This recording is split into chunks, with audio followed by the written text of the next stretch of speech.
Mu binyacumi 9.5 by'imyaka ishize hamaze kuba amarushanwa y'igikombe cy'isagera kuri 28. Buri rushanwa uko ryagendaga riba ryahinduraga ibyiyumviro by'abakunzi n'abatara abakunzi ba ruhago kubera imyereko n'udushya ryagendaga rizana, amabaro mashya, imyenda itari isanzwe ndetse na stade nziza. Gusa iryo rushanwa rikaba nta kibi warishinza kuko imisifure n'ibindi bigendana byacaga mu mucyo. Gusa ibyo hafi ya byose byaje guhinduka muri irushanwa ry'igikombe cy'isi cya 2026, aho amamiliyoni y'abantu ku isi ubundi bacyumva ko igikombe cy'isi cya 2026 kizabera muri Leta Zunze Ubumwe za Amerika bahise bapfa bahagaze, kuko bari bumvishe ko na mukeba Irani nayo yari gukina iryo rushanwa. Ubwo icyo gihe abenshi bahise batangira kumva ko abakinnyi ba Irani bazaza kuri misile cyangwa bakaza muri Sokoyi aho kuza mu ndege zisanzwe. Ibyo bituma abakinnyi ba Irani batari bemerewe kuba batura muri Leta Zunze Ubumwe za Amerika nubwo bahise bavamo rugikubita. Iki gikombe cy'isi nicyo gikombe cy'isi cya mbere kuva irushanwa ryatangiye mu 1930 cyagaragayemo ubusifuzi buri kuri n'urwego hasi cyangwa hejuru, impfu z'abafana n'ibindi byatumye iki gikombe cy'isi kizahura mu mitwe no ku minwa y'abantu bakivuga neza cyangwa nabi. Reka tubivugeho. Nge ndi Ntwari Arsene.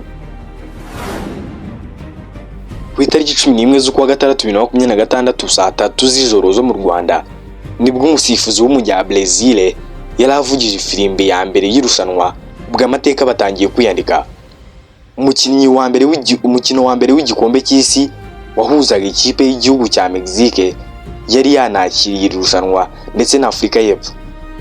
Uyu mukino wabereye kuri stade y'amateka ku isi hose kubwo kuba stade ya mbere mu mateka y'isi yakiriye umukino wo gufungura igikombe cy'isi inshuro 3 zose, Estadio Banorte. I Mexico niho hagaragaye bwa mbere ballon, abasifuzi n'amategeko akarishye mu mashya muri football. Abasifuzi ba FIFA bagiye batoranwa mu bihumbi by'ibirometero ku migabane itandukanye, nibwo bwa mbere bari bagaragaye basifura bambaye kamera nto ziri mu ngano nk'iy'agakarito k'ikibiriti yabaga ifashe ku gakoresho k'itumanaho k'abasifuzi cyangwa kagashyirwa ku gituza cy'uwo musifuzi. Iyo kamera ikaba yarafashaga FIFA mu kugabanya uburiganya muri iyo mikino, nubwo abo basifuzi babaga baratoranyijwe bashingiye ku bunyangamugayo n'ibindi.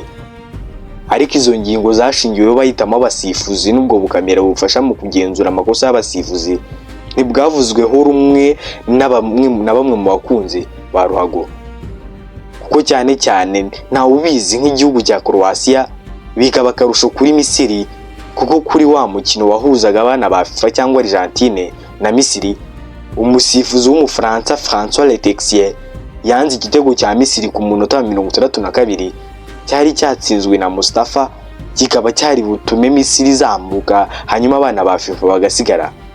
Ariko uko siko byagenze, abenshi bakaba barifashe nk'ivangura bwoko. Baro yakinwe muri iri rushanwa na iri mu byatumye irushanwa ry'igikombe cy'isi ribi ry'amateka, kuko iyi baro yari irimo ikoranabuhanga rya Connected Ball Technology rifasha kohereza amakuru ku basifuzi inshuro nyinshi buri segonda, irimo sensor imbere ifasha VAR kumenya igihe umupira ukozweho n'umukinnyi, kandi ifasha gufata ibyemezo byo kurarira neza iyo ihujwe n'ikoranabuhanga rikurikirana abakinnyi. Ku bafana byo byabaye urucabana, kuko hari bamwe mu bafana b'amakipe makuru y'ibihugu bagiye basiga ubuzima bwabo mu mivundo yabaga iri mu mihanda mu gihe iki gikombe cy'isi cyabaga kiri kuba.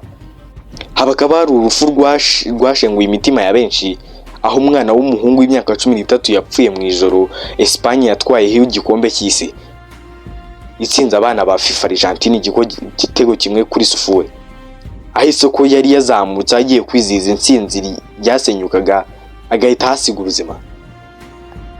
Iri rushanwa kandi ryabaye irushanwa ry'igikombe cy'isi cyitabiriwe n'amakipe y'ibihugu menshi ugereranyije n'ibyabanje, aho ubu ngubu hitabiriye amakipe agera kuri 48 harimo 10 ya Afurika, bituma habaho amatike menshi yo kugurisha n'amahirwe yo kwamamaza. Ibyo bikaba byararigize urushanwa ryinjiza hafi miliyari 15 z'amadolari y'Amerika, arenga kure amafaranga yari yateganyijwe mbere. Bikajyana n'uko ari ryo rushanwa ryarebwe n'abafana benshi barenga miliyoni 6.8, rikaba ari ryo ryahise rica agahigo k'abafana benshi mu mateka y'irushanwa.